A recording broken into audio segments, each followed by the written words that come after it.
chance, many years from now, would you be willing to trade all the days from this day to that for one chance, just one chance, to come back here and tell our enemies that they may take our lives, but they'll never take our freedom?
And welcome to Anti-Tyranny News Radio here on UCY.TV. Thank you for joining me this evening. Well, we are approaching a new year, and I'm hoping everybody had a wonderful holiday, great Christmas.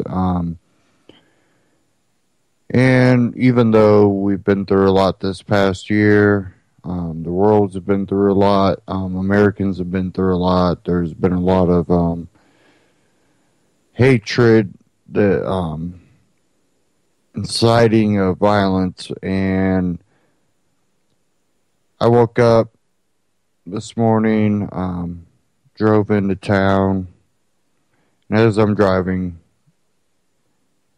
the only thing I could think of is what a beautiful day it is.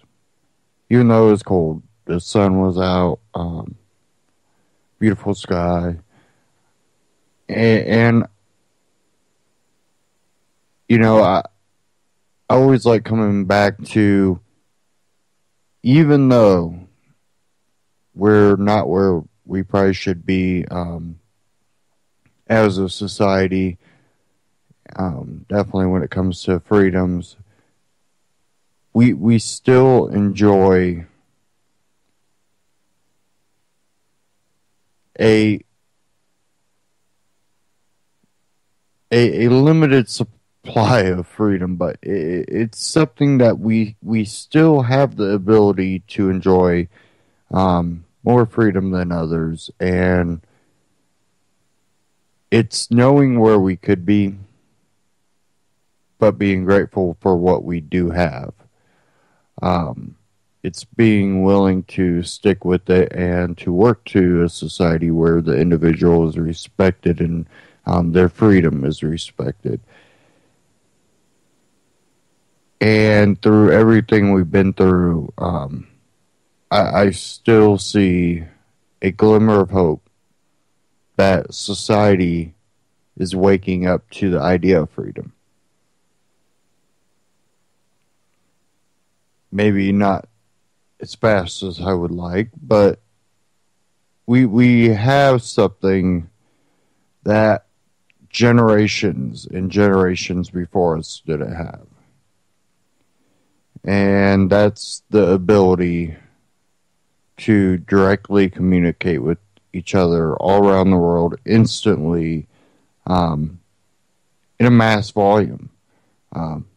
Even though, you know, you could say, well, people could communicate across the ocean around the world before, but not in the way we, you know, I'm speaking to anybody right now that can pick up the internet and decides to tune in.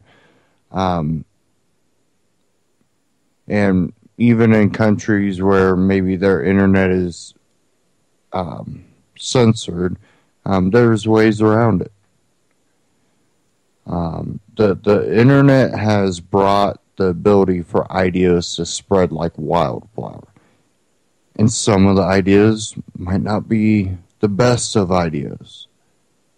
Others might be great ideas. But it's given people the freedom to research, to listen, to observe, and to come to their own conclusions. And the amount and the volume of information on the internet is like everybody having instant access to the world's largest library. It's having access to all of the world's largest libraries. And I think that with the internet, the idea of freedom, the idea of the individual will continue to grow. I think the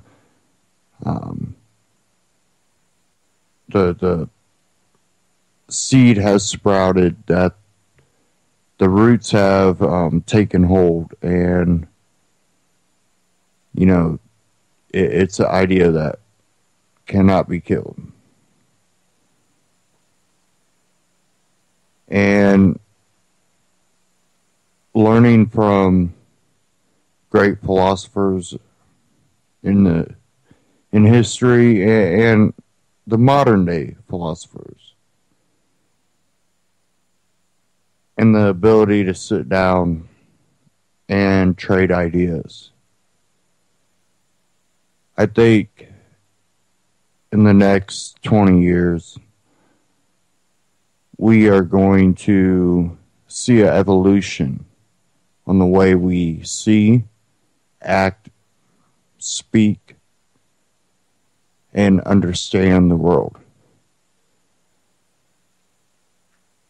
And I do have a glimmer of hope for the future. And hopefully this new year can spark something that will fundamentally rechange the direction that we've been going. Obama fundamentally changed the country into something that has the ability to amass great amounts of power and stifle freedom in the United States. But with the spread of ideas, I think we have a glimmer of hope that it will all be for nothing, because freedom will prevail.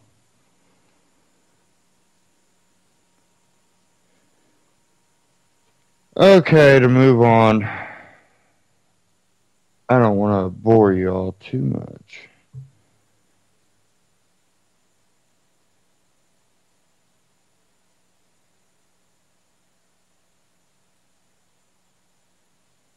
Okay, I had something here.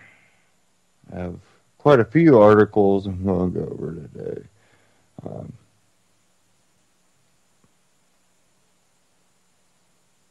Give me a second as my computer decides to flip out.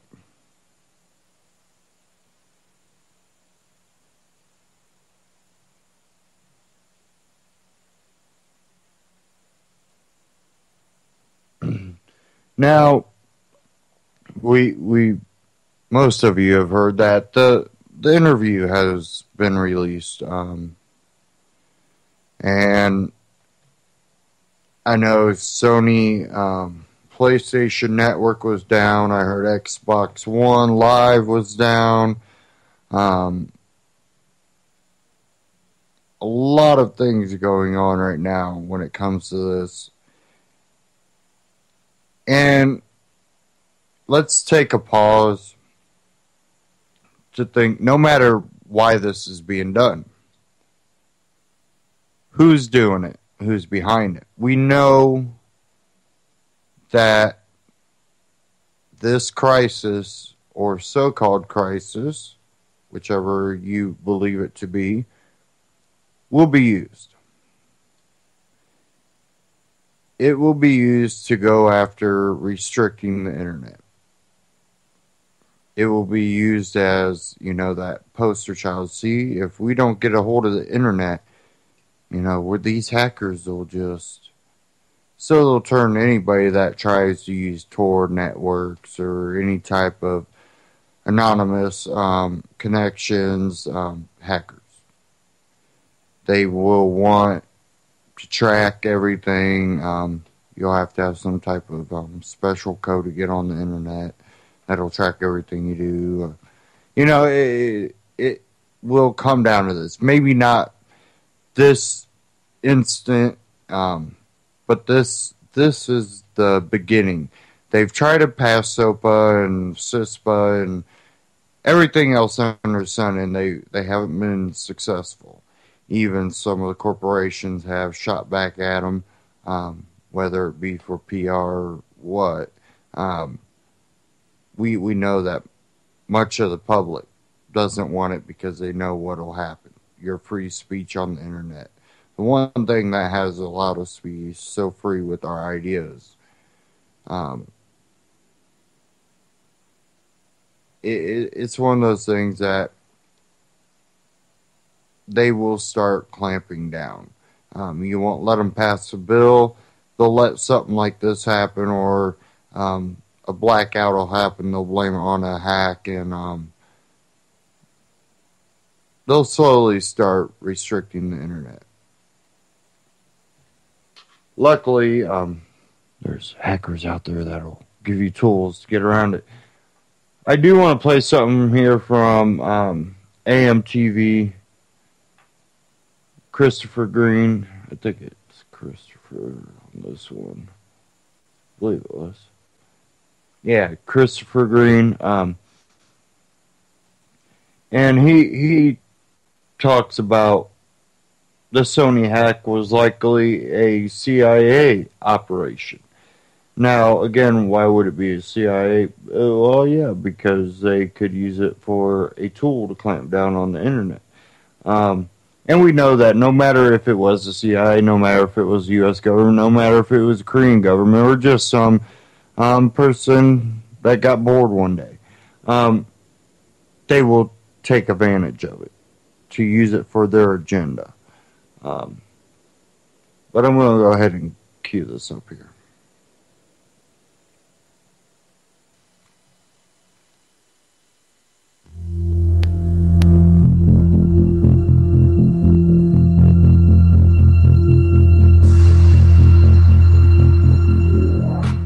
Sony Pictures releases the hotly contested film The Interview, starring comedian Seth Rogen and James Flacco, according to President Barack Obama, conveniently on Christmas Eve, as we suggested they would days and days and days ago. You heard it here first on AMTV, on alternative media television, as a result of a U.S. covert intelligence operation. Again, it's far more likely that Sony Pictures, Sony Corporation, and the President of the United States, his administration, and the Orwellian spy grid that makes up the National Spying Agency, the NSA, are far more likely to be behind this criminal act, this attack, this false flag event, than North Korea and the evildoer that makes up Kim Jong-un. Of course, this was depicted hilariously in another movie post-September 11th titled Team America, F yeah.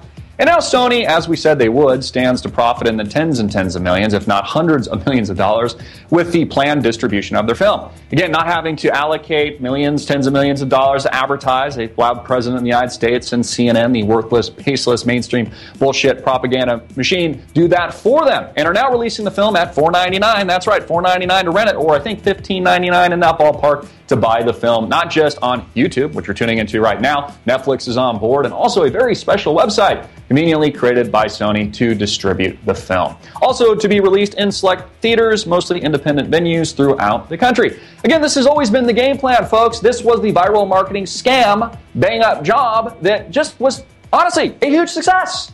And I have to congratulate Sony for once again duping the American dumb shits, as Sony and private corporations historically do, and the federal government has done for years. Again, this is kind of the definition of cognitive dissonance, where you're presented with two opposing worldviews that conflict with your view of the world. George Orwell talked about this in his book 1984. Kind of like September 11th, where the official narrative was sold to the American people, the Durka terrorists holding little box cutters brought down 2 planes and flew them into the World Trade Center. Even though Building 7 collapsed on its own, and if you actually watch the footage, as any normal, regular John and Jane in America would say, yeah, that does look like a demolition. The way it would just perfectly crash and crumble to the ground, and looks like it just blew up internally without even a plane running into it. But again, we'll still buy off on the official bullshit narrative that was 9/11, and that, George W. Bush, when he wasn't lying about weapons of mass destruction, which we now know was false, as a reason to invade and launch ground wars in places like in Iraq and Afghanistan, was selling lies about 9/11 to pass things that they already had in place before September 11th, like the U.S. Patriot Act.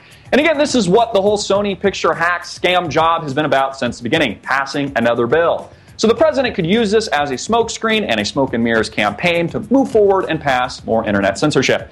In his own words, to better intertwine and regulate both the public and private sector, God forbid some crazy lunatic hackers overseas like the Kim Jong-un government might hack your private corporation, or maybe even your computer at your house. Again, all of this justifies the illegal and criminal acts, the activity being committed by the U.S. federal government and intelligence agencies here at home. And again, this was the plan from the get-go, folks. Sony to profit tens of millions, maybe hundreds of millions of dollars, and the U.S. federal government to pass a bill, likely when you return back from the holiday break. This is, of course, what CISPA has all been about, and there's a reason that the president wants to clamp down on the internet, and there was a reason to stage this attack. Again, this is the playbook of the NWO. This is the playbook of the Obama administration. This is the playbook of Hollywood, which is tightly wound and intertwined with the U.S. federal government. Entertainment moves the masses. People like George Clooney that I reported on, very likely insiders working for the CIA on behalf of the CIA. His wife, Amal,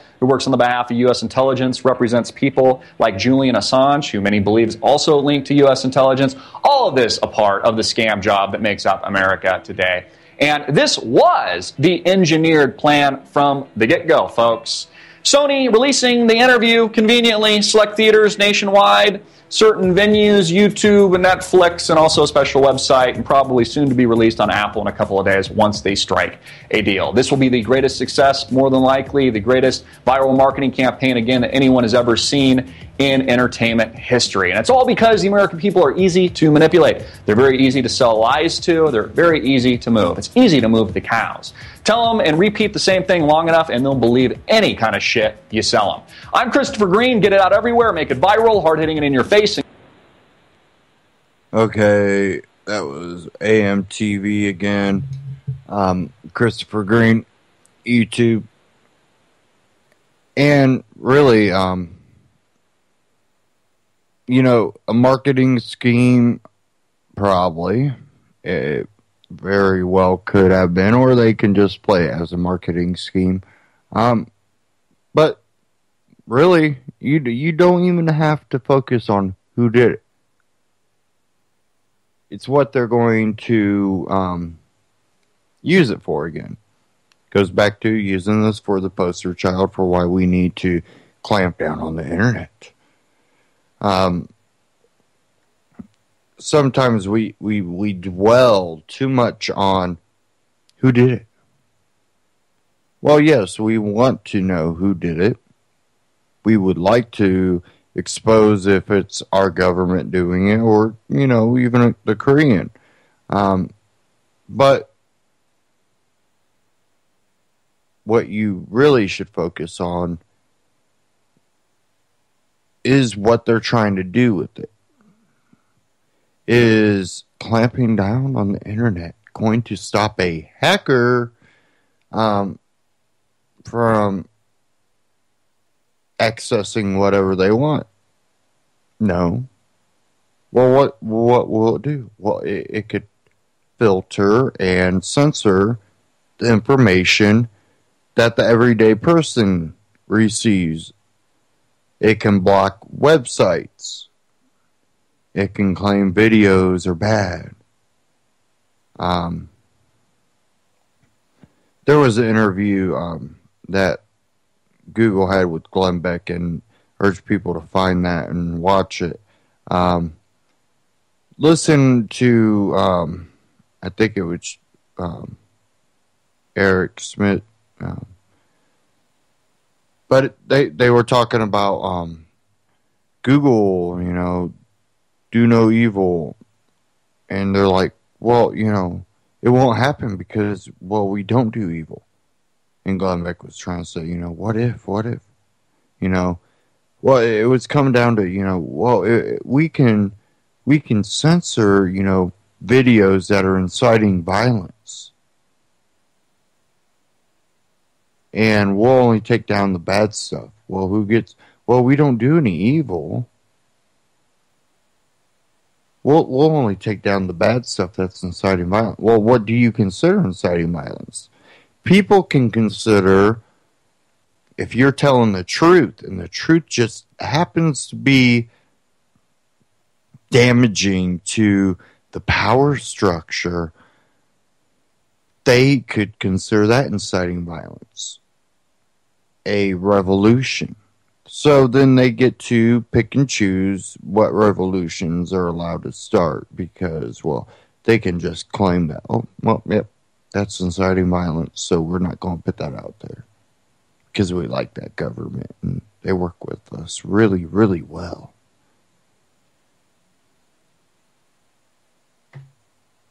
You best believe that a lot of these internet giants, Silicon Valley, Intel, Microsoft, Facebook, Google, they all have their lobbyist groups. They all work within the government. So you could see, well, if we look at previous bills, it usually turns out that the big companies are the ones that help write the bills and lobby to get them passed. So more than likely, the large, intelligent, technology companies would be doing the same. So, well, who do you think would probably get the bid for maybe tracking people on the internet? Maybe Google?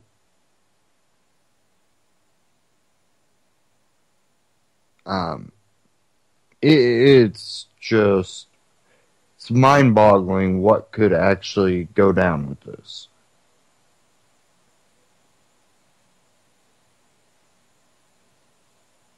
Give me a second again here.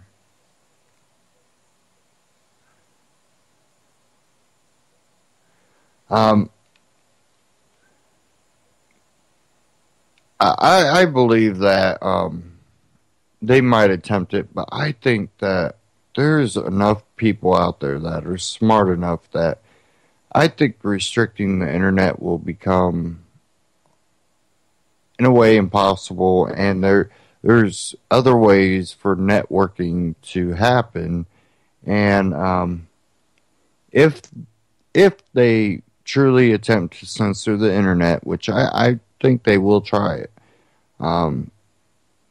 I think we'll see what we look at as internet in a completely different way. It won't be something that we connect with your phone company or Comcast or, other providers. It's not going to be that type of internet. You think about, we all carry cell phones. We all have electronics. In densely populated areas, really, you don't need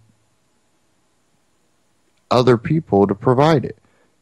Think how Wi-Fi, Bluetooth, the way they could network through that. It really wouldn't be any more than touring, or any different than touring in a way, because you'd just be relaying off of each other.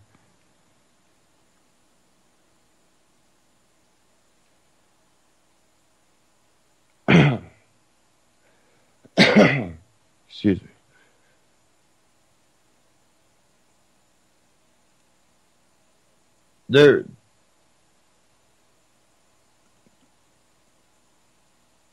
There's something that's coming, I believe, in the next couple of years. I just have a feeling we haven't had this groundbreaking, just completely innovative, mainstream thing that you'll see in every house or in everybody's, hand. I don't know. There's something out there that's saying that there's something coming. What will that be? I don't know. But I'm hoping for something that furthers the ability for the understanding of freedom to be shared with others.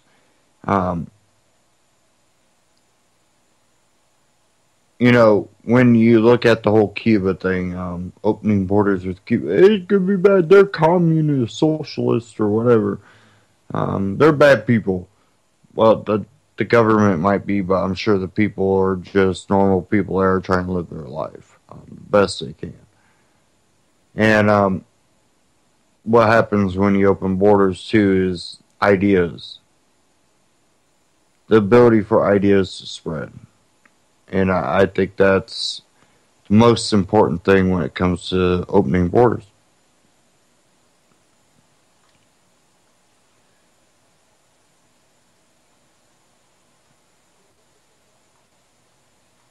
Okay.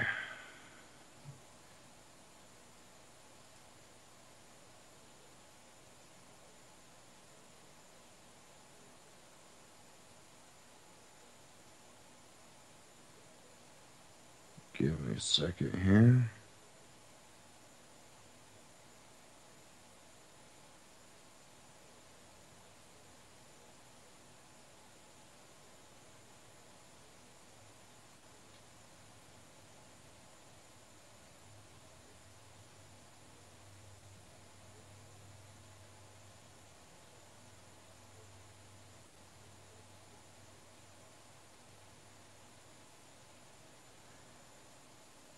Sorry, I'm having some issues here.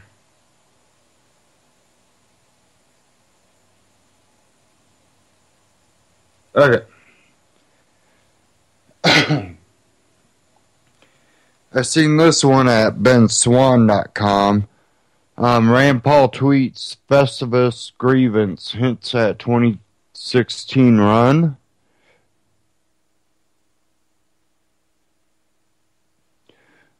So those that are out there hopeful that Rand Paul will run, which I'm not really on either side of that. It said here, in a nod to the TV show Seinfeld, U.S. Senator Rand Paul celebrated the fictitious anti-commercial secular holiday Festivus by participating in the airing of the grievances on Twitter. He also dropped a hint about his rumored 2016 presidential run.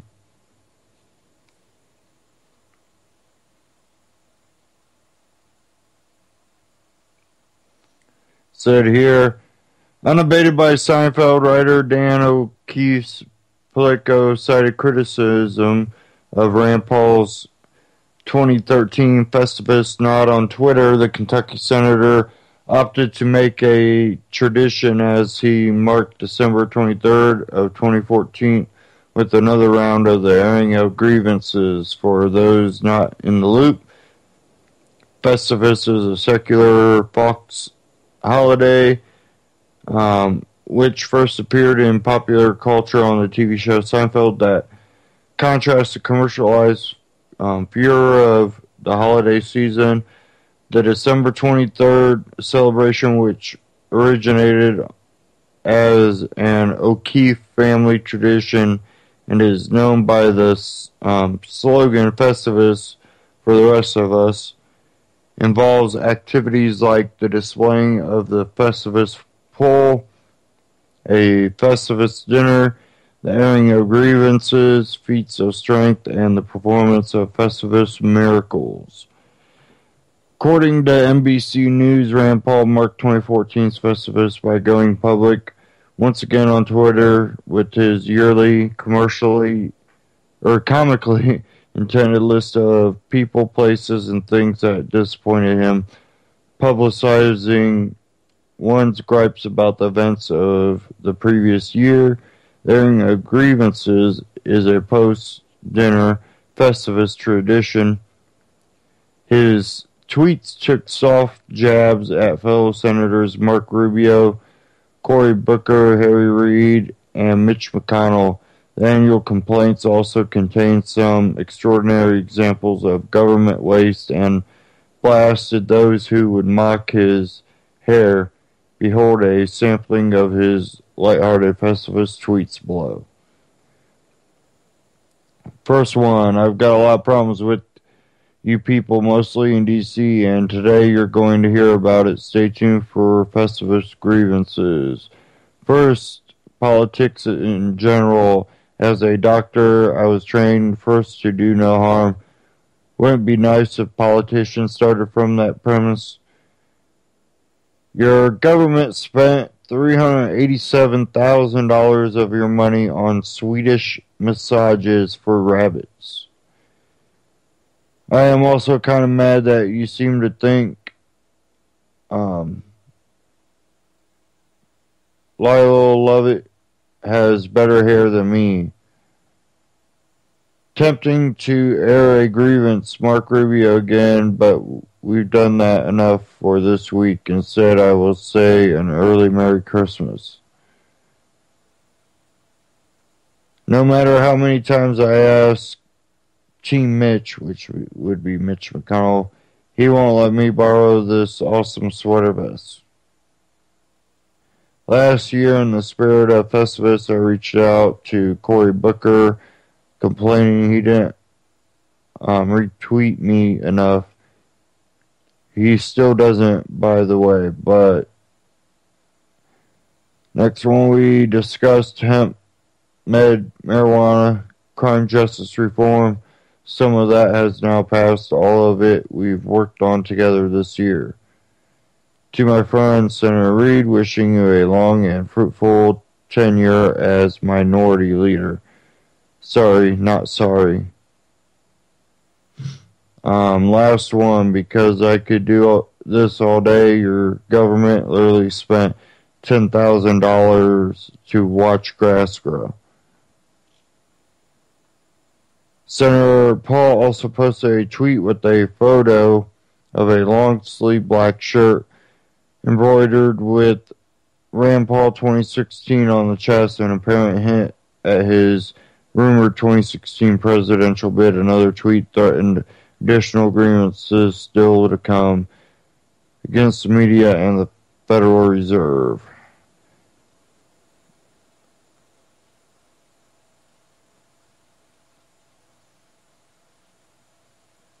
So he probably run either that or he just wants to get people hyped up and get them to want him to run.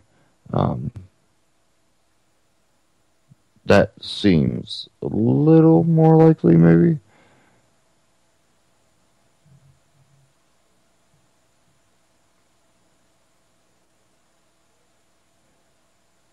Now,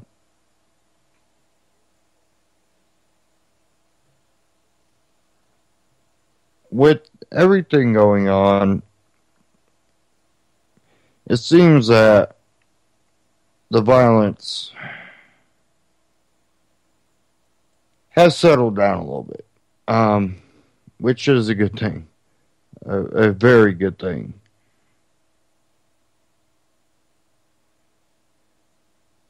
But we still need to work on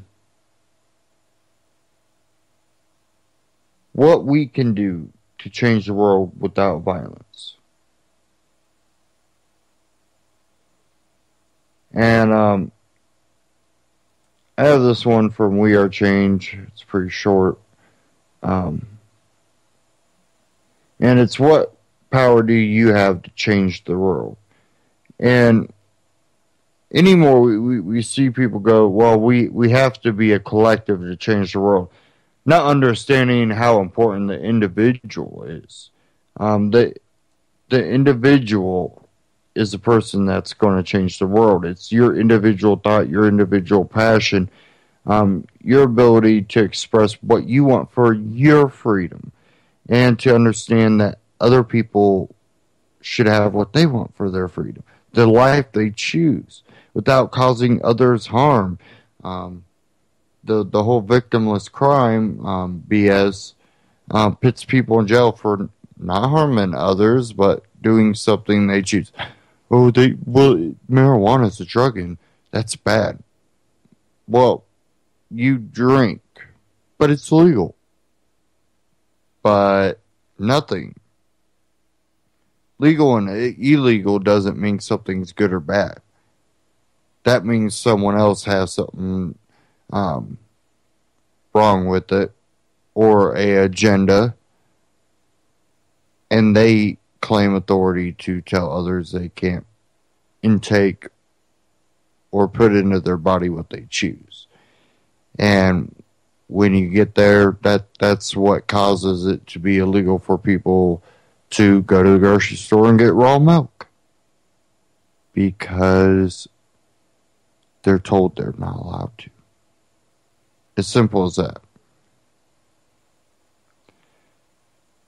Okay, let me play this clip here.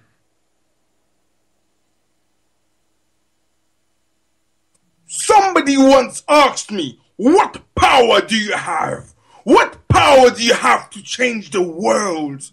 You are just one person. What can one insignificant person do? You're up against corporations, governments, and the police. You have no power. You cannot create change.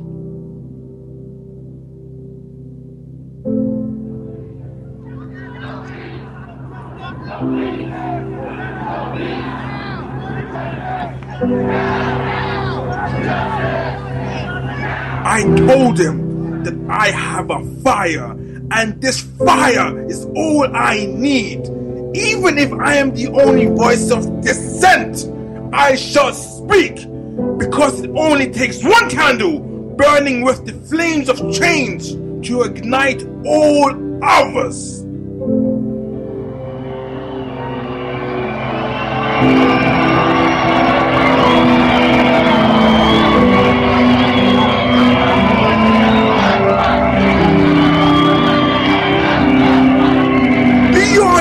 What I'm telling you, you have power, you are strong, much stronger than you actually think. All it takes is one candle to start a revolution. You will have people trying to extinguish your flame, but you must remain strong, because it is your light which holds such tremendous power. Your one flame will light up all the other dormant candles. You have a responsibility to keep. Do you understand just how important you are? Do you understand just how vital and significant your role is to this world? Do you see your strength, your potential? You hold within you the power to change the world.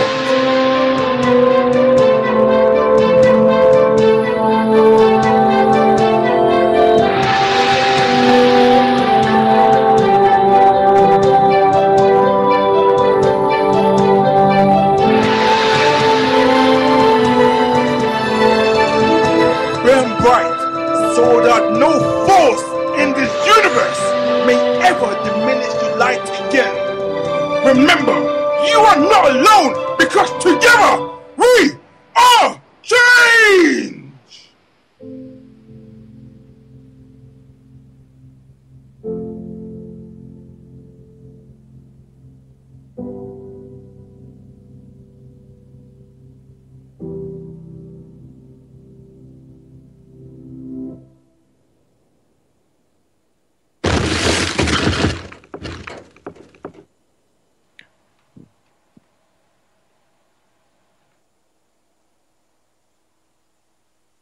We Are Change on YouTube.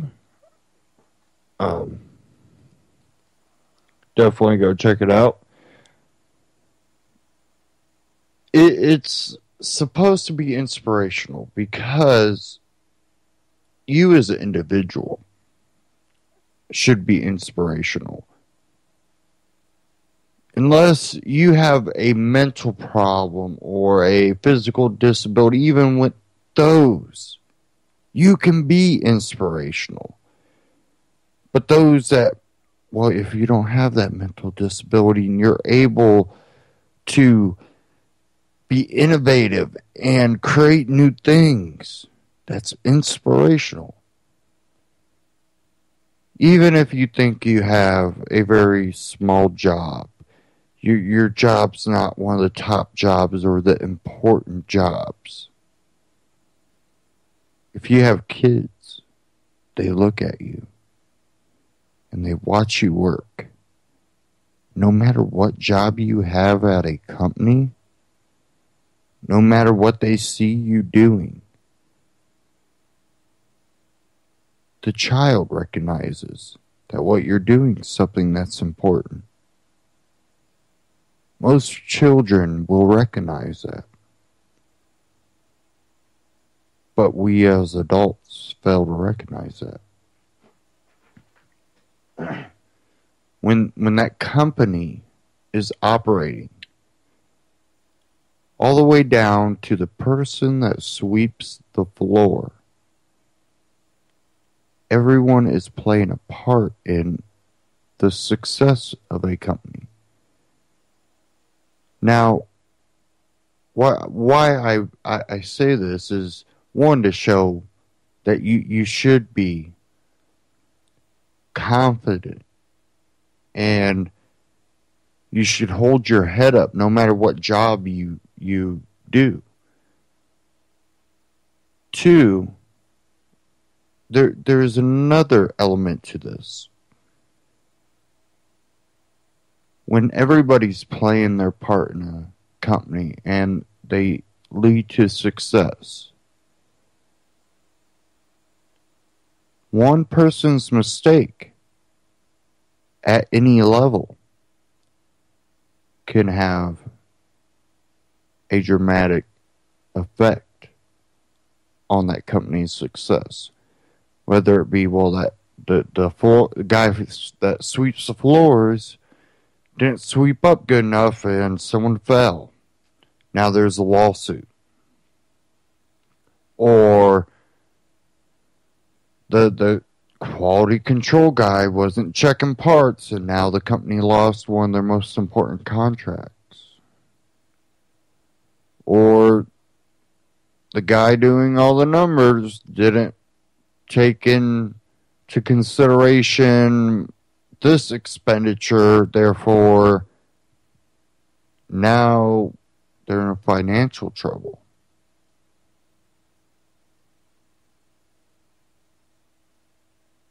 Don't undervalue what you do. Because when you undervalue what you do, you tend to, well, start slacking off at what you do. You get bored with it because you don't see it as important. What you should be doing is mastering it. Grabbing it by its horns and mastering it. And, well, if it's something you just don't have the passion for, find what you have that passion for. Even if you have to go out on your own, dime and dive into your passion. When you do it, master it. Conquer what you have that passion for. And you will continue to grow.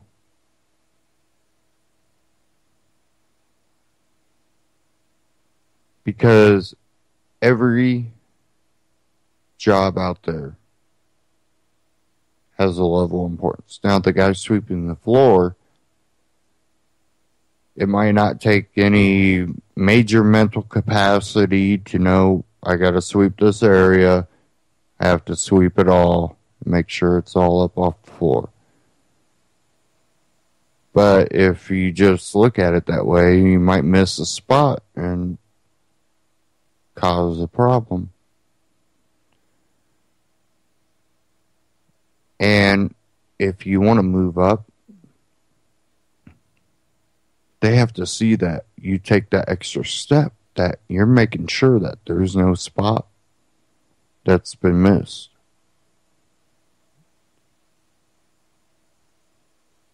That's what gives a employer that sense of, hey, I know this guy's going to, double check his work, make sure he's doing it right. Therefore, I'll give him that more responsibility. Give him more responsibility. I know he's double checking his work.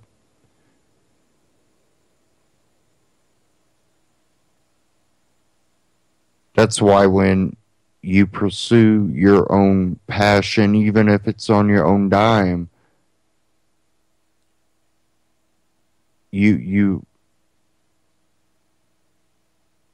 succeed even when you don't succeed, because you learn from your mistakes and you master it, and later on you will succeed as long as you don't give up.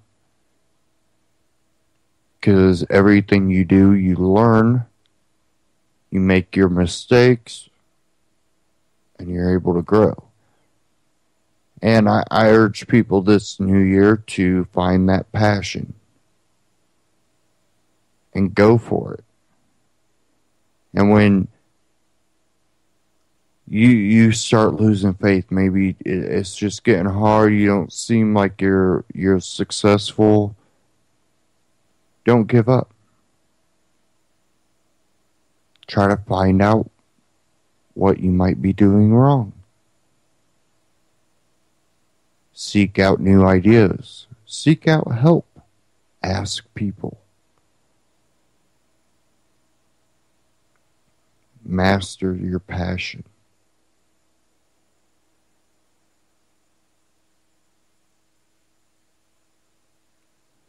I see another article here from InfoWars. I'm going to go ahead and go over this just because I've seen Rand Paul. Says here, Rand Paul plans bill to end police militarization.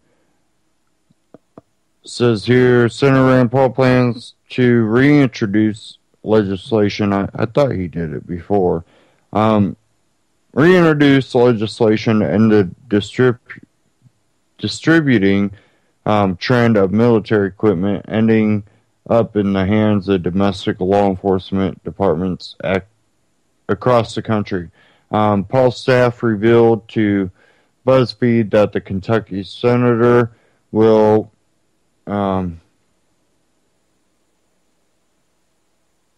re-energize the debate on the matter in 2015 as a priority. He will focus on ending transfers of military weapons and vehicles under the Defense Department's 1033 program, which has seen billions of dollars worth of excess military gear transferred to police and sheriff's departments in the last 2 decades. Paul's legislation will be similar to that introduced earlier this year by retiring Oklahoma Senator Tom Coburn and Democratic Representative Hank Johnson of Georgia. Rand Paul has previously slammed the militarization of police forces as stupid and ridiculous, saying that using the threat of terrorism as a justification is a tired excuse. FEMA gave out 12,000 bayonets last year. That's just stupid, Senator urged recently.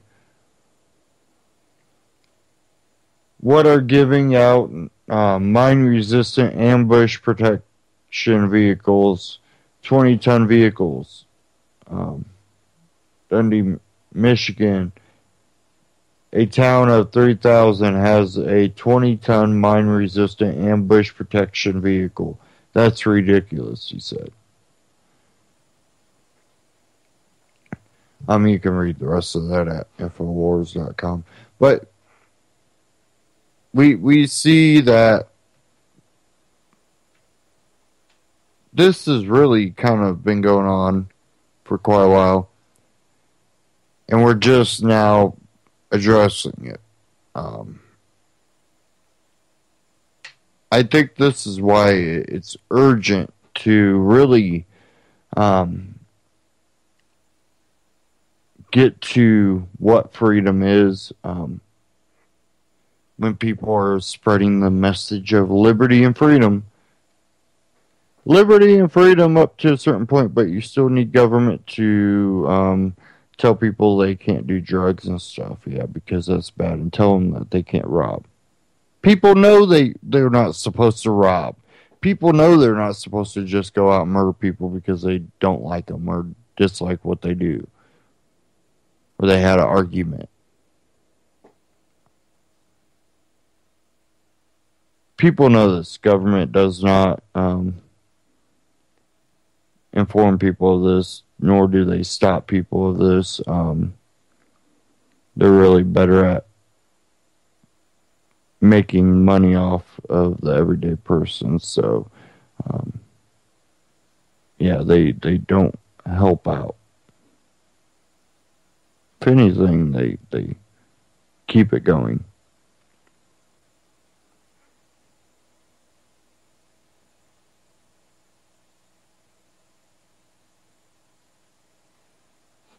Ben Swan recently interviewed John Ramsey of the Liberty for All Action Fund about influencing political elections.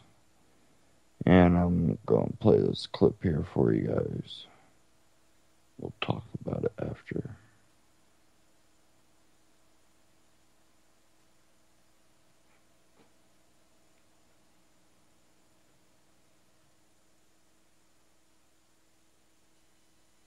Hey there, guys. Ben Swan here, coming to you from Washington, D.C. So much money is being poured into politics. In fact, right now there's this whole discussion about raising the individual contribution from $32,400 a year, I believe it is, up to $324,000 a year as a personal donation to either the RNC or the DNC. Getting money out of politics is not an easy thing, and it seems like no matter how much money goes in, nothing really changes. And maybe for some, that's kind of the point.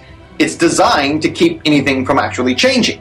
Well, today we're going to talk to John Ramsey. He's with the Liberty for All PAC, and he has a very creative idea of how to get money to certain candidates and to really influence elections from the local level and then moving up to the national level. The goal here is to empower the people. We're excited to be talking with John Ramsey today.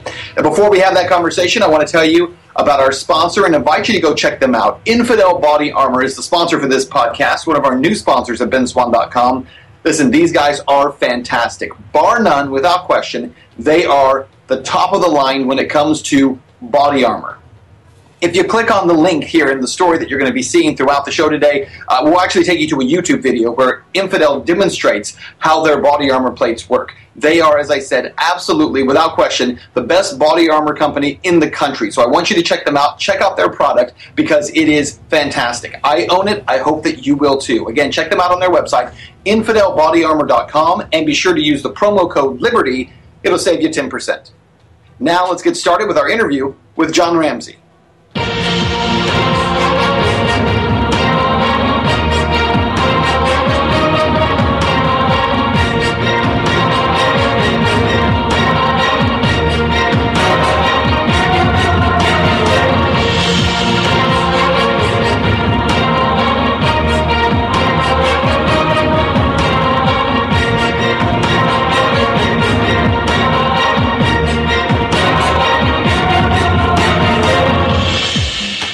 So let's talk a little bit about Liberty for All PAC, and I'm really fascinated by this idea where you are fostering liberty on the local level in order to see it grow on the national level. Is that correct? That's correct.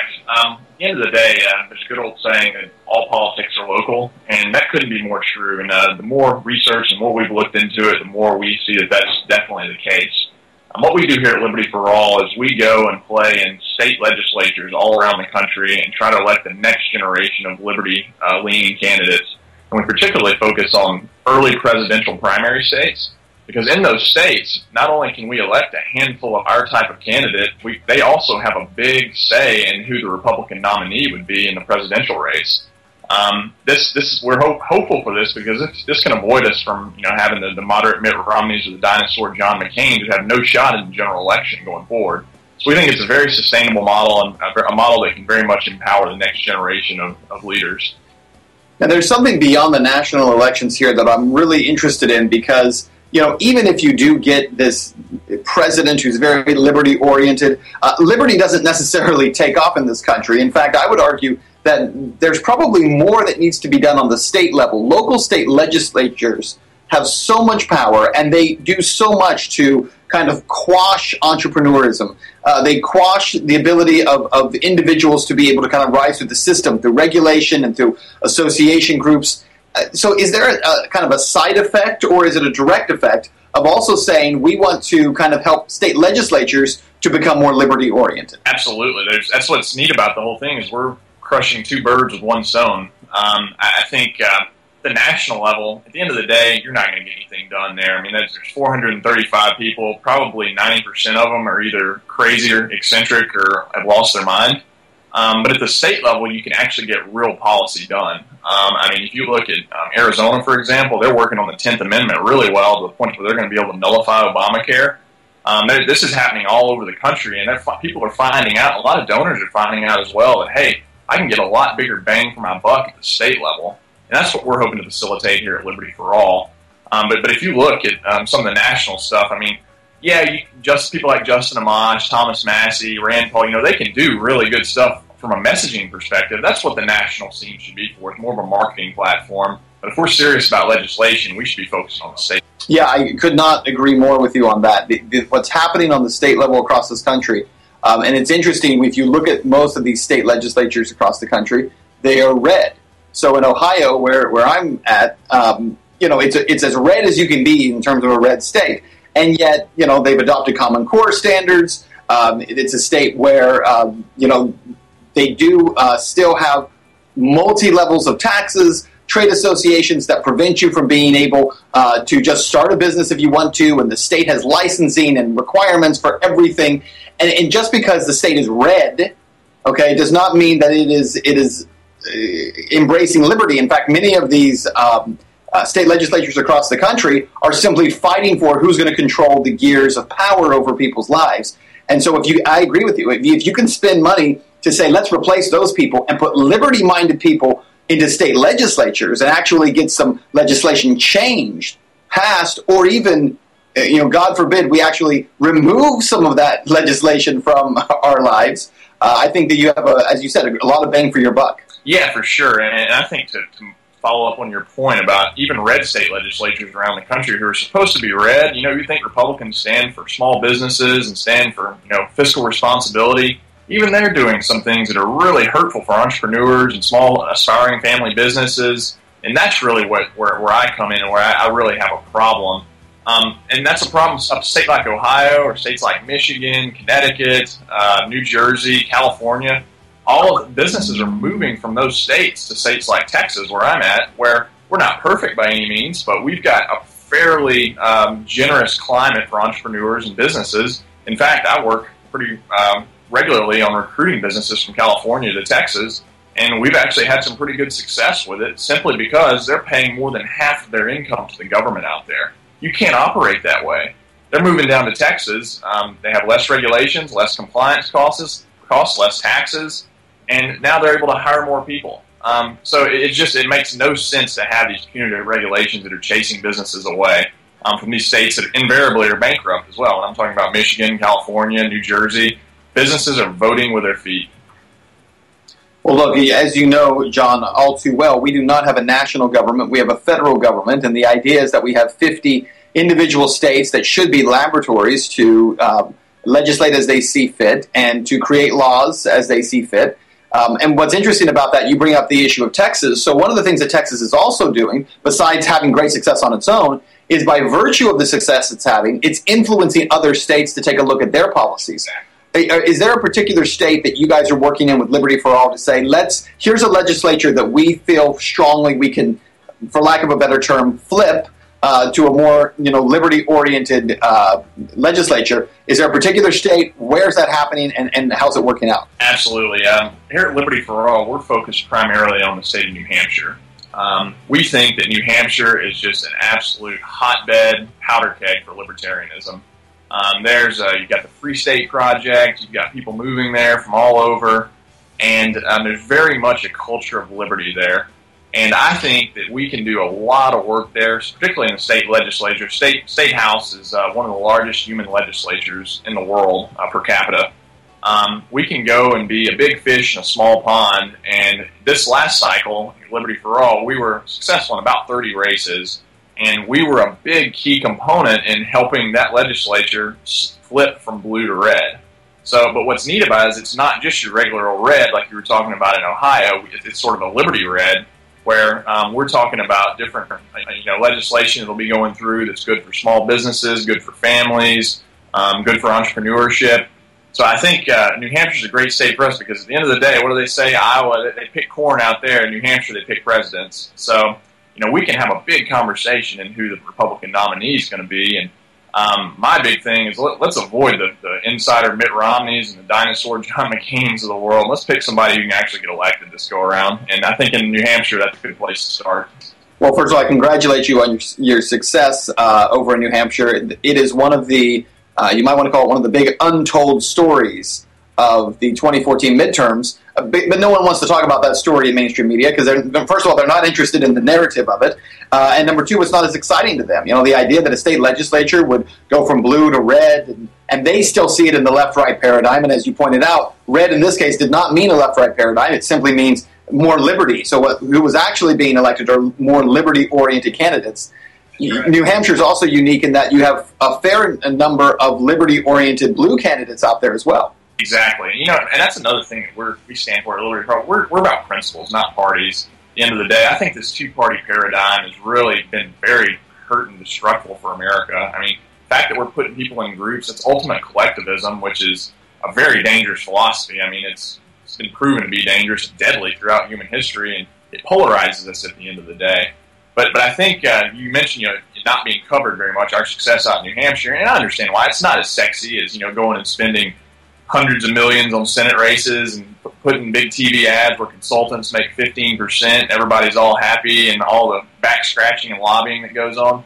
But at the end of the day, I think it's the most important work out there, and it will show, and it's snowballing because a lot of the mainstream Republican donors are starting to see, hey, man, this is where it's at here. Maybe I'm not getting my bang for the buck at the Senate level. Maybe I should focus on state legislatures, and if we can fill that void, I think we can have a lot of success. Well, and I assume when you say that, really want something to change, because you really have two forms of donors out there, correct? You have the donors who say, I'm going to give you a lot of money so that nothing changes because I like the system as it is. And then you have those who say, we actually want to see the country take a different path. That's correct. In the last 4 years I've been involved in this and going around and meeting people and trying to build supporters and build an army here. It's I've met a lot of people who are in politics and spend money on politics as an investment.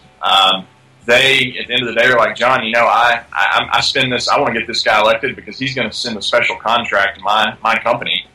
And I look at it, I'm just like, I can't work with you. I mean, that's not what made America into a thriving success that it is. It's corruption and crony capitalism of lobbyists and politicians picking winners and losers. Why can't businesses win based on their merits, based on having a better product than everyone else?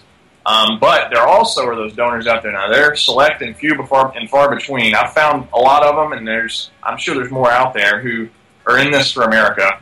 They don't want any benefit. They just want to see liberty for future generations out there, and they don't want to see an environment in which lobbyists are winning. They want to see an environment in which entrepreneurs are winning, philanthropists are winning, mom and pop shops are winning. The most vulnerable in our society are empowered to succeed. Absolutely. Well, John, certainly there are people out there who recognize, and I think you're one of them, that the future of this country is really at stake. And you hear a lot of people use that term loosely, and they use it as in, oh, we're going to become socialists, we're going to become communists, and they have all these different crazy things that they say along with it. But the reality is that the American standard of living and what we have known as the American public, certainly being the world's reserve currency, and being in this position where we are the number one superpower in the world, 20 years from now, there will be an entire generation of people who are being born into a nation, very likely, that will not know what that looks like unless we do things now to change that. So I appreciate what you're doing. What would you tell people in terms of how do they find out more about Liberty for All PAC? How do they contact you? Sure, they can visit two places. First would be the Liberty for All's website about what we're going to be doing in the off year, libertythatwins.com. We'll be doing a lot of legislative work, a lot of liberty issues that we'll be bringing to the floor in several places. We're trying to empower the folks that we've elected now.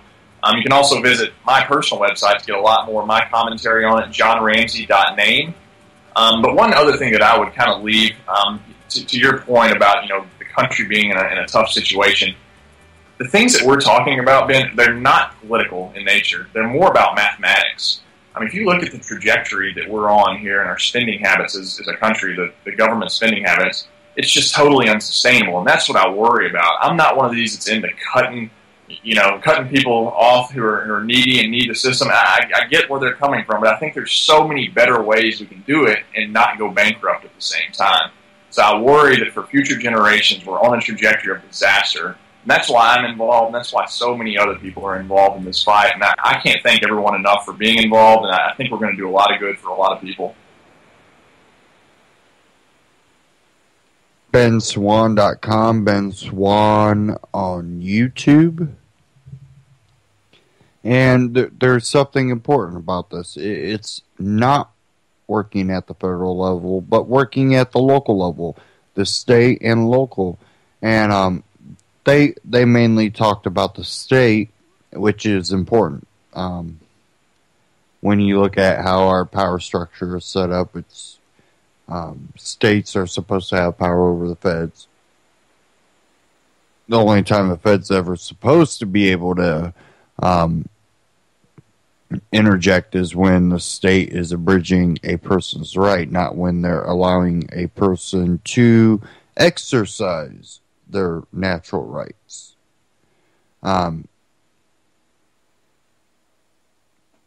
Again, being those little pockets of experiments where states can choose to adopt different types of ways of legislating where, well, you don't legislate good, people aren't going to want to be there, aka Detroit, Michigan. But that's only one level to it. And I talk often about if you want to elect someone, look at your county sheriff. And I'll always go back to that. Look at your county sheriff. You get a true freedom, liberty-loving sheriff. That will help protect you. But you do still have to work at your county. If you live in the city, work at the city level. But the sheriff definitely is one of the major components. Definitely when it comes to the federal government.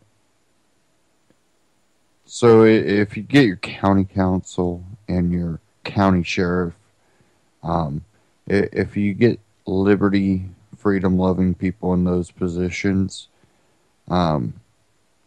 you gain a level of protection against the federal government that might not be there right now. So I definitely urge people to look at their county level too, and their state. I do think that the federal one, it's a show, it's a game, and as long as they can keep you interested in that, you might ignore your local level. So that might be the game that is being played. Now, when we look at the federal level, of course, we want someone that's freedom, liberty oriented in those positions.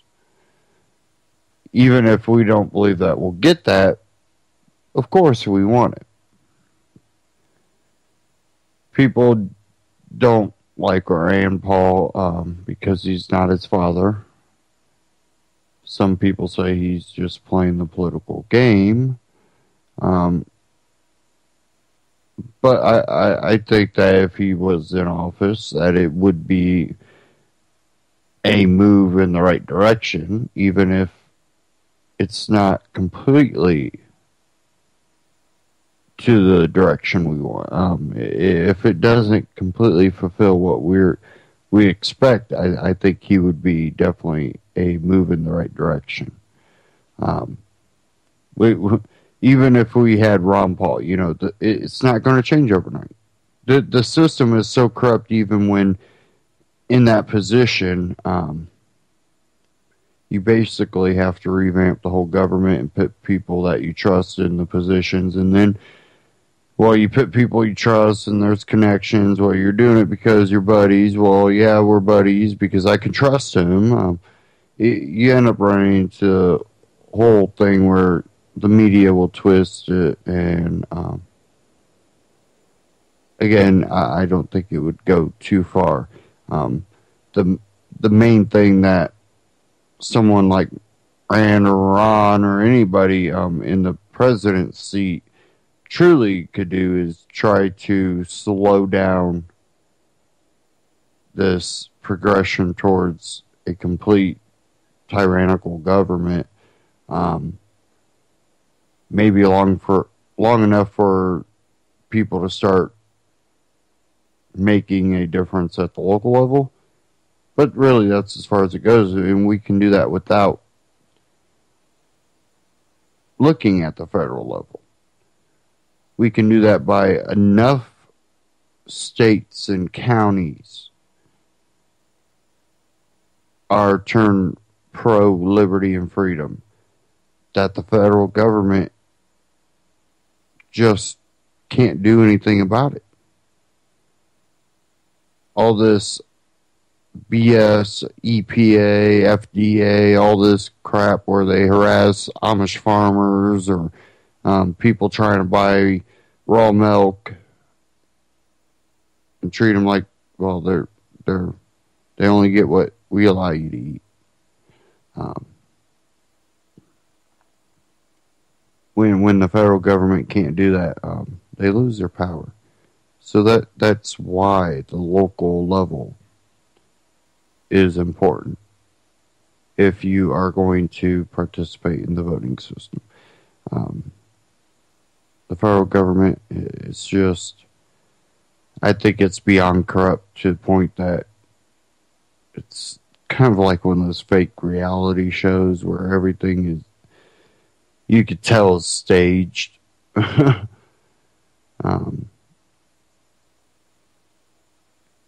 like how Jesse Ventura put it. It's like wrestling. In public, they hate each other, but behind the scenes, they laugh and drink together.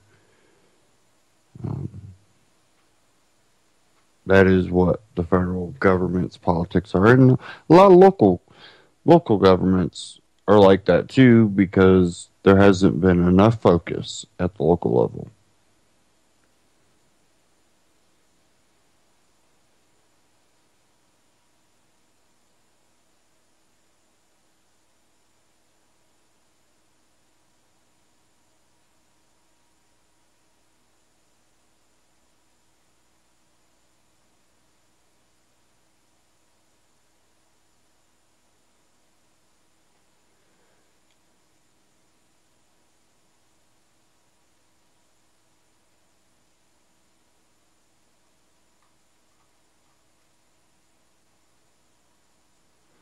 Okay, I'm trying to get something to come up and it's not working. Maybe there it goes.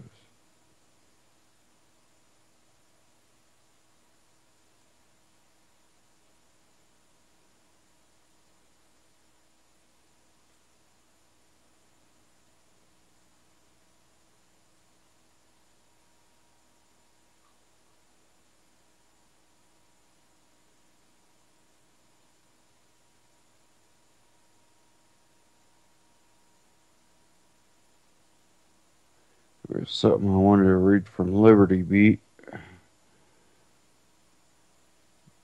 but my browser just froze up.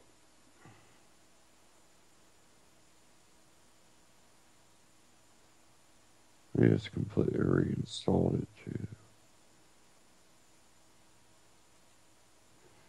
Okay, well, let me restart my browser here.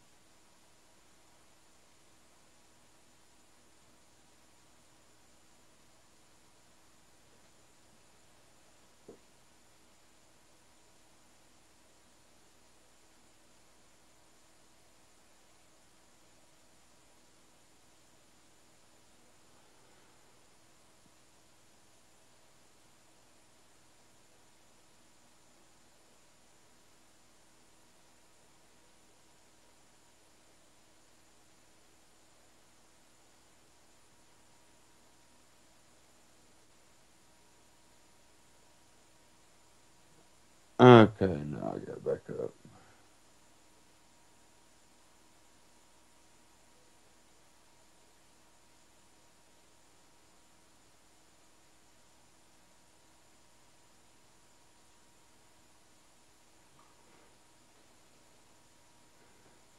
Okay, when we look at our oil prices right now, most of us realize by now we can't expect this to last. It's just not going to happen. What a lot of people don't realize is how much this could affect commerce if we have a major spike and it goes completely up again. I see a lot of people wasting money like, well, the price of gas is down now, so I can go everywhere and, spend my money everywhere. Yeah, but when it goes back up, are you going to have anything left? Are you going to be able to buy anything? Are you going to be able to afford anything? Because when the price of oil goes back up, that means your dollar devalues. And I truly believe it's being artificially manipulated, and that it will eventually spike. And I think when it does, it's going to be a bubble. And when that bubble bursts, I think that we could see a depression. And, I read an article here not too long ago. I can't even remember now. But it talked about the last time oil did this. Last time oil did this was right before the 2008 crash.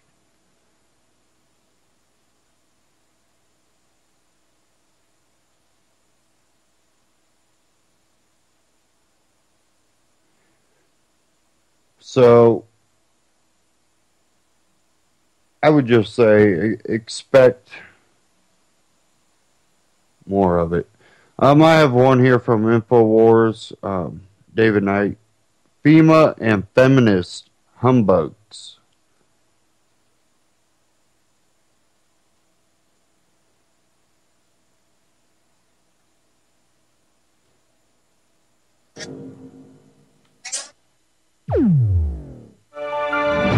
But if you're not up for the interview, you might be watching A Christmas Carol. And, of course, the classic version of The Christmas Carol with Alistair Sim. That's on a article today on Infowars.com, The Case for Ebenezer.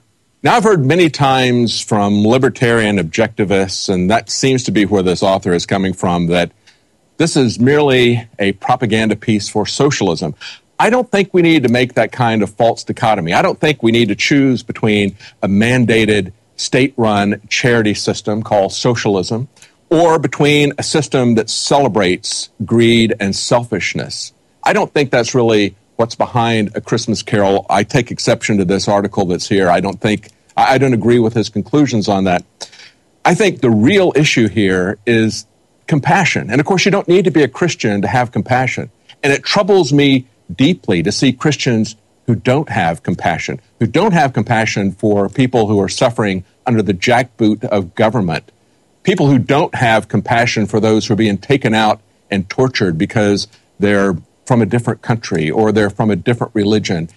If you don't have that kind of compassion, as we see illustrated in A Christmas Carol, I think you really need to check your Christianity, examine yourself. But I think on the other hand, it really does miss the mark in a way that's not talked about by this author. And that is, this man, Ebenezer Scrooge, does not achieve respect or redemption because of his good deeds. What's missing out of A Christmas Carol, ironically, is really Christ to a large degree. Yes, Tiny Tim talks about going to church and about those who made the lame walk. But for the most part, the redemption, the free gift of redemption that we celebrate at Christmas is what's missing.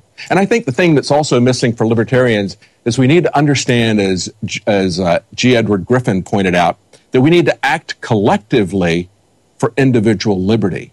And I don't think we need to celebrate greed and selfishness. I think we need to move beyond that. Now, in a real bah humbug, Fox News reports that French feminists are inserting warnings into children's Christmas gifts. They're actually going into department stores and slipping notes in, little pamphlets that will be found once they open up their Christmas presents, telling them that this is a sexist gift. Why? Well, because maybe it's a doll that's targeted towards girls, or maybe it's something that's targeted towards boys. They say the purpose of the operation was not to make parents feel guilty, but to, quote, raise awareness about the fact that toy makers and sellers play a part in the fact that not a single little girl asked Father Christmas for a sword. All I can say is these French feminists have probably never had children. They don't understand that there really is a difference between boys and girls. And if you didn't give them the sword, they'd be sword fighting with sticks. I know I've seen it with my own children. Well, Merry Christmas from the government. FEMA is now demanding flood victims return checks. That's right. No one likes to get a message, they say on Fox News, from a bill collector, especially if it's from the federal government at Christmas time. Now, nearly 250 flood victims are going to get recoupment letters from FEMA demanding payback for checks that have been issued to them from FEMA.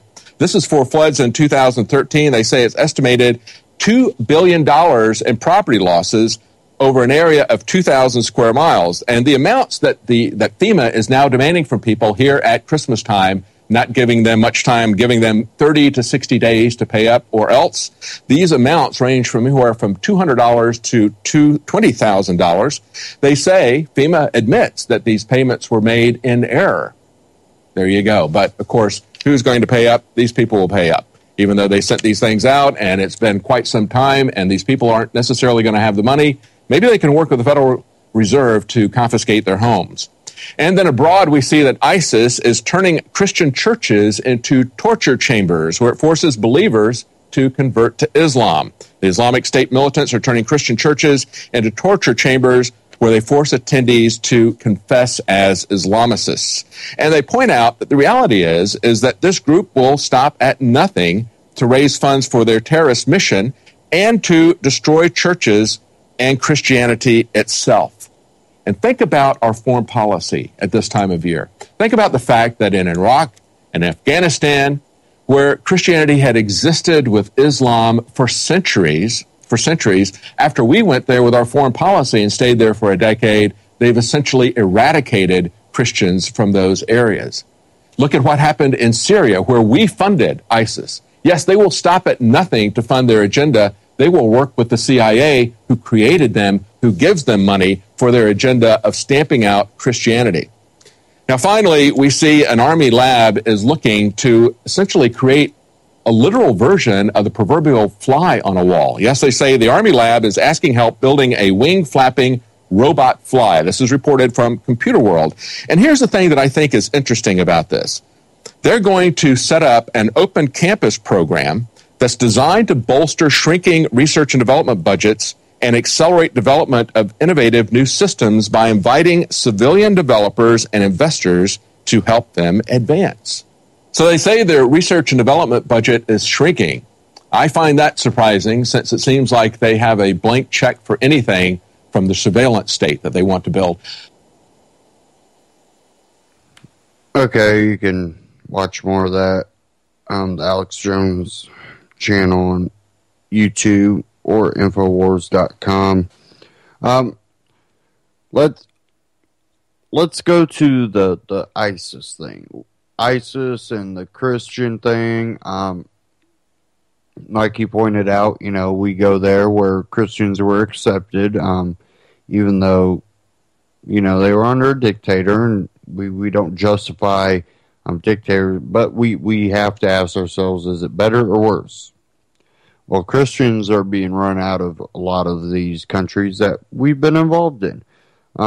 It seems the more we're involved, the more we bolster the actual bad people. Therefore, wouldn't it make a lot of sense to not be involved? We that doesn't mean that we're pro these dictators. It means that we understand that with our involvement may come worse results. That maybe as a society we could look at, well, even if we are pro-freedom, we understand that we aren't spreading freedom. If anything, our involvement has taken freedom away, where Christians can't openly practice their own religion. And I know a lot of soldiers, and they're strong Christians. You know, they are really deep in their beliefs, and I don't think a lot of them realize that, you know, what's happened, because I don't think they're told the truth. It's one of those things. I try to reach out. It's hard to reach out to some soldiers because it makes it better for them to live with what they've done if they think that they were doing good, doing right, and it's hard for them to accept that what they did was more hurtful, because then they have to accept, well, not only did these things happen that I have to live with, I know that I in turn left a country in worse shape than it was when I got there. And it all comes down to, we're fighting an ideology, not a country. And when you go at a country as it's a representation of the ideology, then innocent people are grouped in with that. And you see that where innocent people have been tortured, or he's of military age, therefore he might be a terrorist, therefore we need to interrogate him. We've grouped people in because of ideology. And that would be like a radical group here in the United States doing, you know, really bad things maybe to another country, and that country decides, well, it's going to take it out on everyone. And since we're all Americans, we'll just group you all in together, and we'll interrogate and torture you because, well, you're a male, you're older than 15, and you could be a terrorist. It's the same ideology, and our foreign policy is the same as if we allowed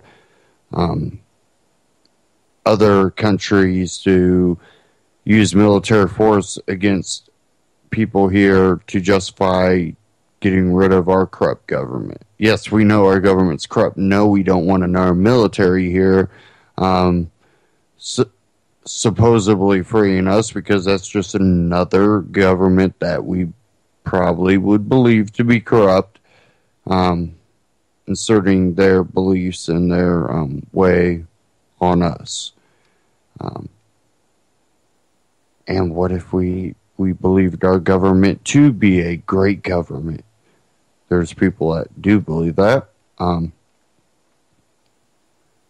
If another country came and told you that, no, it's corrupt and it's bad and we're here to free you, they wouldn't believe it. There would be people that would take up arms. Not because they're terrorists, because there's a foreign military on their soil, kicking down doors, patrolling their streets, giving them curfews, telling them if they want food, they must wait in this line.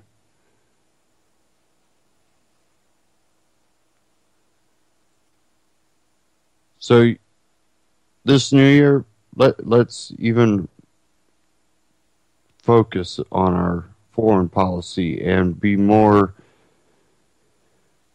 boisterous about it, because it seems that since Obama has taken office, all the anti-war left people have just kind of faded out. There was a big old anti-war movement. Obama gets in office. Libertarians are still out there voicing it, but the big groups, well, it was all basically said it was these community organizations that were doing it for political reasons. I truly believe that.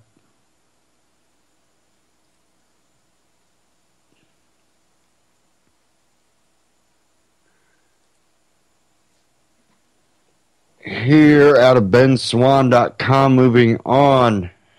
Anchorage, Alaska Municipal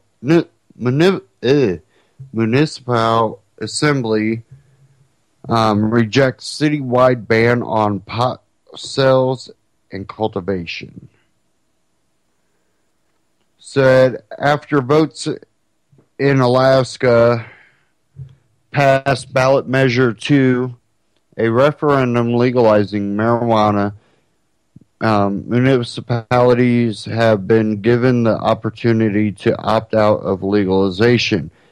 The Anchorage Municipal Assembly considered banning the commercial sale and production of marijuana earlier this month, but ultimately voted the proposal down 9-2.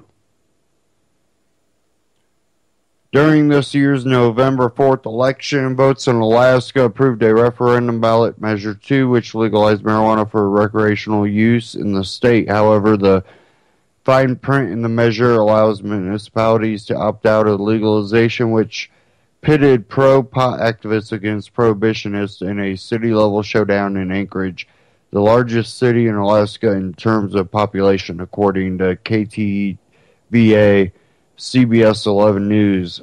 The Anchorage, Alaska Municipal Assembly, Municipal Assembly considered an ordinance on December 16th that would have banned commercial marijuana transactions and grow operations within the city.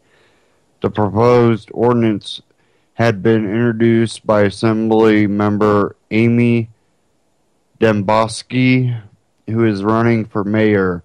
She argued that a recreational pot industry could put Alaskan taxpayers into a complicated state of legal limbo with the feds, said Demboski. The fact of the matter is marijuana is still a Schedule I drug. It's still federally illegal, so if we as a city decide to opt into a commercialized industry that's based on a illegal federal substance, what impact does that have to the taxpayers?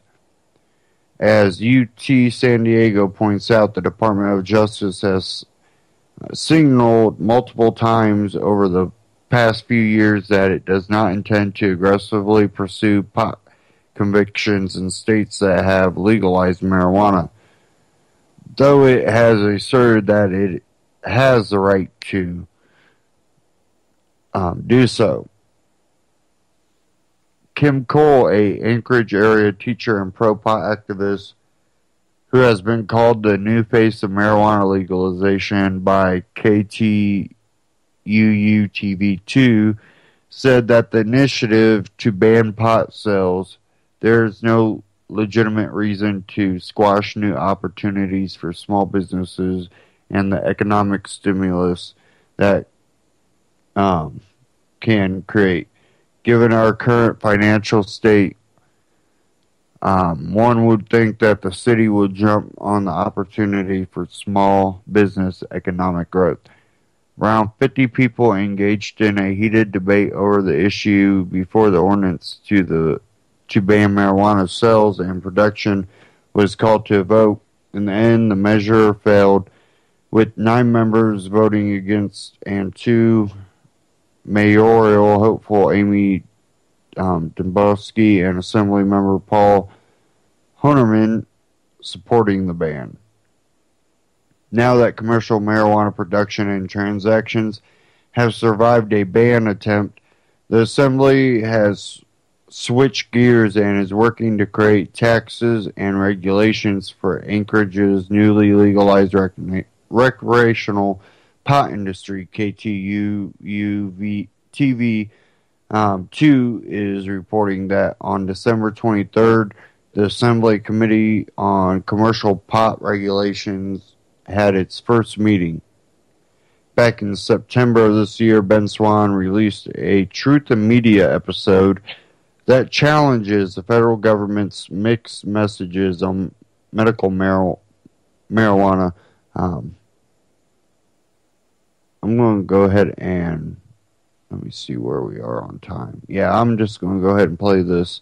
And I believe I played it here before, but here we go again.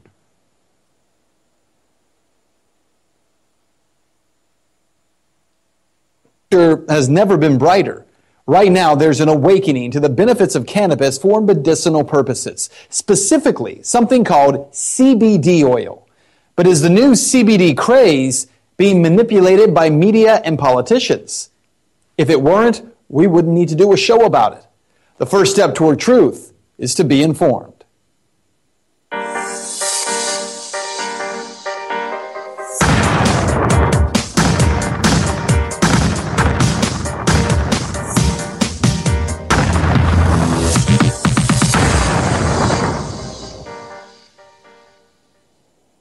The CBD oil. You've probably heard of it by now, thanks to CNN's Dr. Sanjay Gupta. People are lighting up all over the country.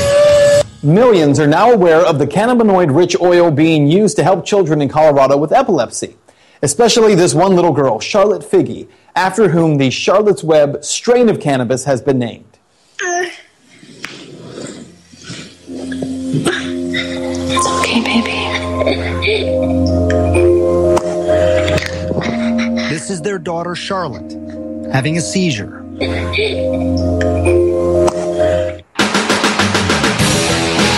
I wanted to learn what CBD oil and the push behind it is all about, so I traveled to Denver, Colorado, home to legalized marijuana and the Stanley brothers, the family behind the Charlotte's Web strain of cannabis oil. They were the ones to prove in Charlotte Figge's case that CBD-rich cannabis oil can prevent seizures in children. We had this strain that we were actually going to use for cancer patients because studies have shown that CBD helps stops the metastasizing of cancer. So we went ahead and tried it because we knew it was very low in THC, and after she had it a week later, she went a week seizure-free. Yeah, kitty. The child who had had 300 seizures a week was now down to just 1 every 7 days. Charlotte Figge's life was transformed by CBD oil. Now, to understand what is unique about CBD oil, you have to understand what a cannabinoid is. Now, in marijuana, there are multiple cannabinoids, including THC, CBD, CBN, CBA, and over 160 other compounds in the plant, including terpenes from the plant that create the most effective medicine. Now, to be clear, In order to get a high from cannabis, you need to have a high level of just one cannabinoid, THC. Again, that's just one particular cannabinoid. Now, in the Stanley's case, they began growing cannabis with lower levels of that cannabinoid, THC, and higher levels of CBD. CBD is known to be a neuroprotectant. It's also one of the few things that causes neurogenesis. So it's not just seizures that this helps in epileptics. It's autoimmune disorders, whether that's cancer, Crohn's, lupus. There's so many different types of things. It's a huge anti-inflammatory, so all kinds of people would love to have this. Today, in the stunningly short time since Charlotte Figge's story became famous, the Stanleys have thousands of patients on a waiting list for their CBD oil.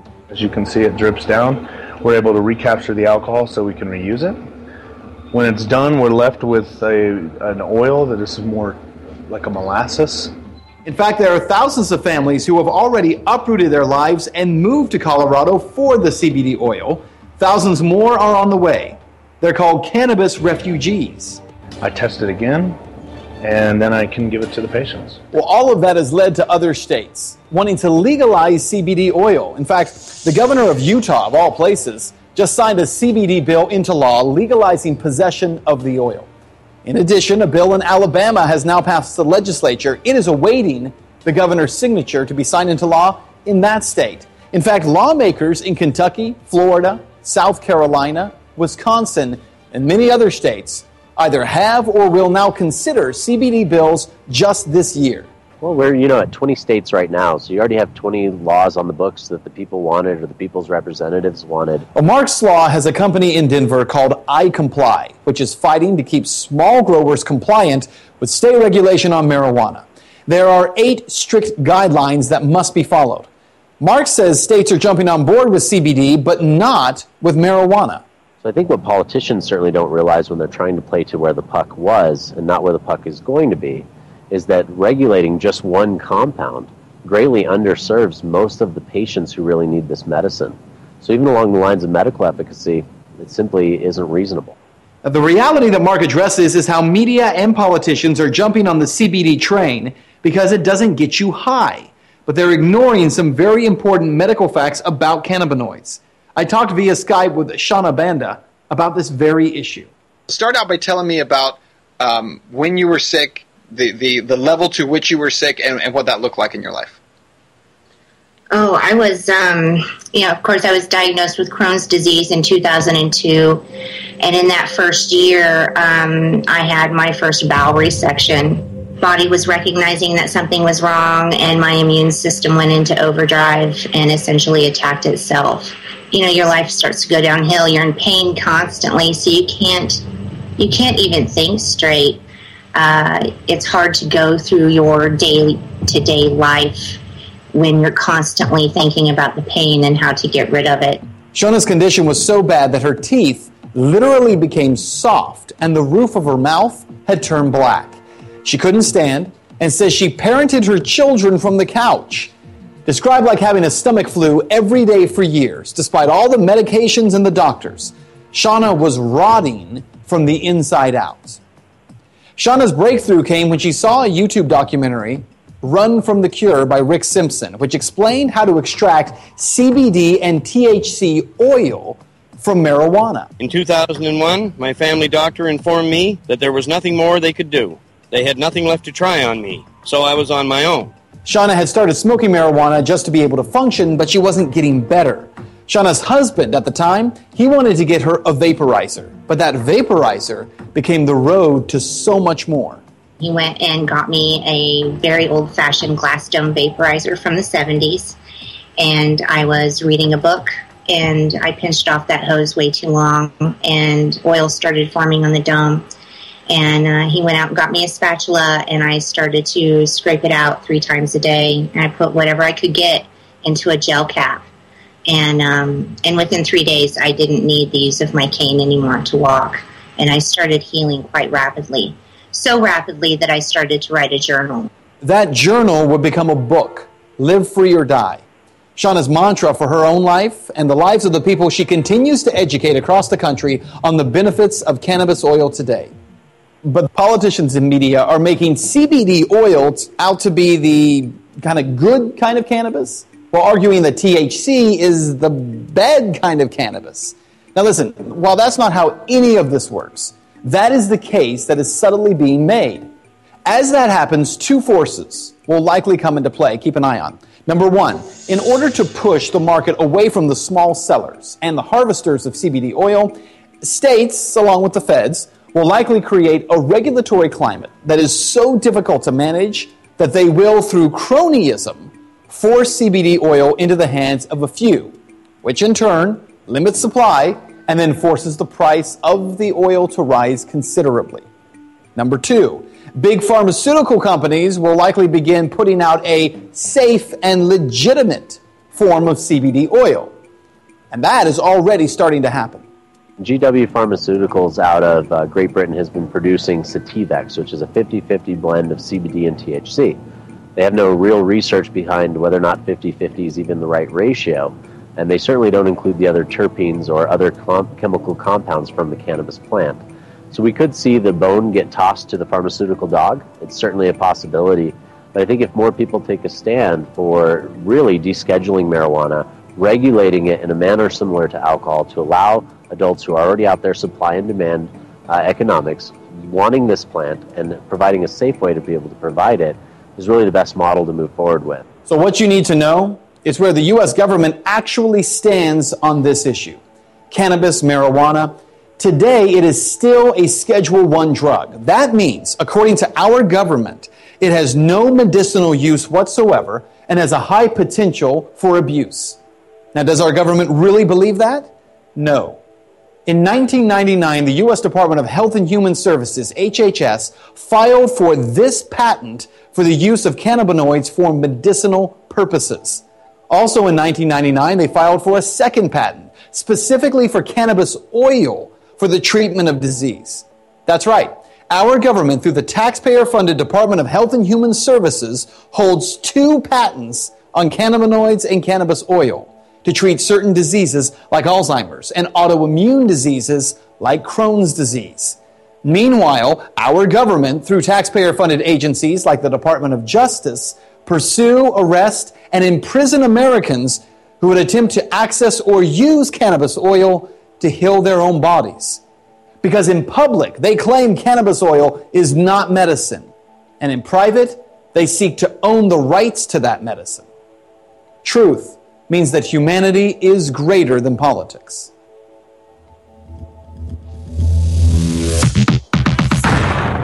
All right, so now you've been informed, so what's next?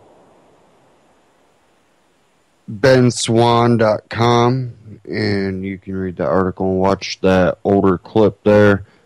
And to go on to that, we've known that the federal government, many of us, definitely if you're a listener to this broadcast, that the federal government owns a patent, or, holds a patent for THC and CBD as cures and treatments.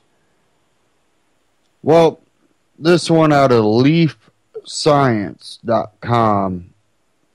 GW Pharmaceuticals, a drug company that specializes in cannabis-based pharmaceuticals, has received an early approval on a patent covering the use of marijuana chemicals for treating brain cancer. GW Pharmaceuticals announced Wednesday that it has been issued a notice of allowance from the U.S. Patent Office for a patent application involving the use of THC and CBD, the 2 main chemicals in marijuana for treating gliomas. Once a patent application is deemed a genuine invention, the Patent Office sends a notice of allowance that outlines the fees involved with the final approval. Specifically, the company provides the description of the patent. The subject patent specifically covers a method for treating glioma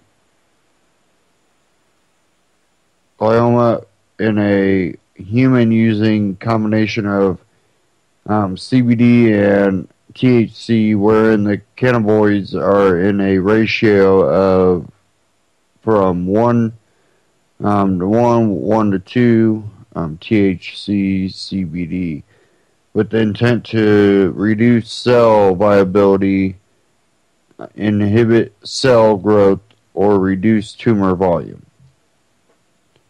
Filed in 2009, GW's patent application lists Otsuka Pharmaceutical as a collaborator and initially claimed the invention of the use of a combination of cannabinoids in the manufacture of a medicament for use in the treatment of cancer. And I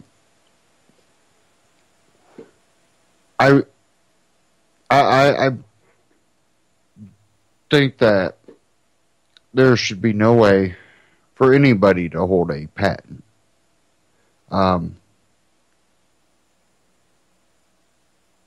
Marijuana has been used by people for thousands of years. Just because you understand now the benefits of it doesn't mean that you should have a patent on it. Just because you know what ratio to mix something doesn't mean you should have a patent on it. What this is going to do is it's going to hurt people that have been making oils to this ratio. They're not the first. They're not the last. They should have a patent. But this is another way for pharmaceutical companies and others to gain control and profit off of it. And so now you have pharmaceutical companies and the government. So it's going to be well regulated, well controlled, just like Ben Swan was saying. You said right there, you know, exactly what would probably happen. And now we're already seeing it happen. And I know to most, knowing the government had patents on it for medical use is not anything new.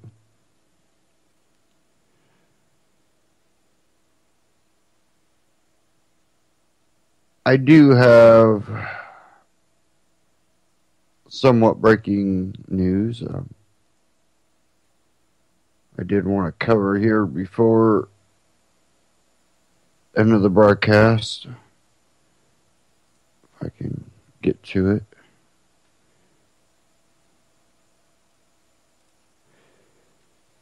And you can find this on a lot of sites. I just happen to have InfoWars up right now. Police cartel claims they have kidnapped Border Patrol agent. A person claiming to be a member of a cartel said they have kidnapped a border agent and threatened the agent's life, according to police. Border Patrol is making contact with all personnel in the Rio Grande Valley sector at this time. They have now confirmed that all agents working the day of the threat have been accounted for. Now they are working to verify all those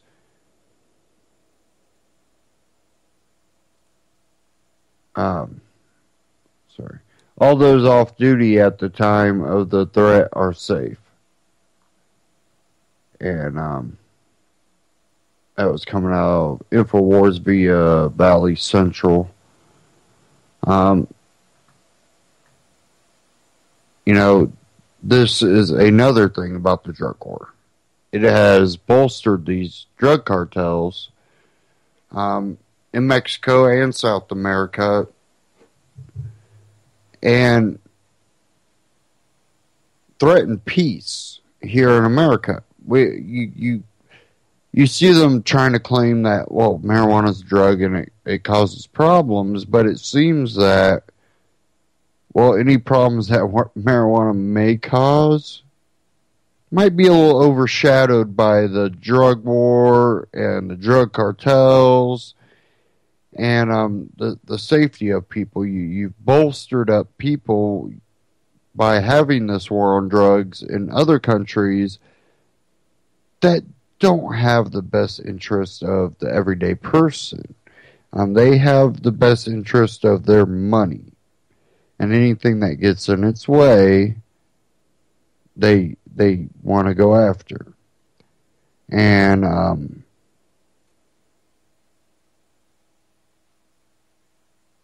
we know that there's been links to agencies that they're trafficking drugs. And these aren't going to be those Mexican cartels. More than likely, they're coming out of South America. But, again, it's bad people profiting. Same people that work for a government that says, well, you can't, do any drugs. We'll fly drugs in for profit.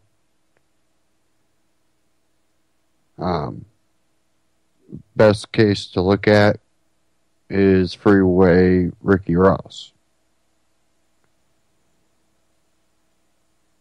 And how he was fed drugs and allowed to live a lavish lifestyle, be a kingpin, till he was no longer needed, and then they closed that door for him. Sometimes we need to learn from other people's mistakes. Kind of no use repeating the same mistakes over and over. It doesn't tend to lead to new results.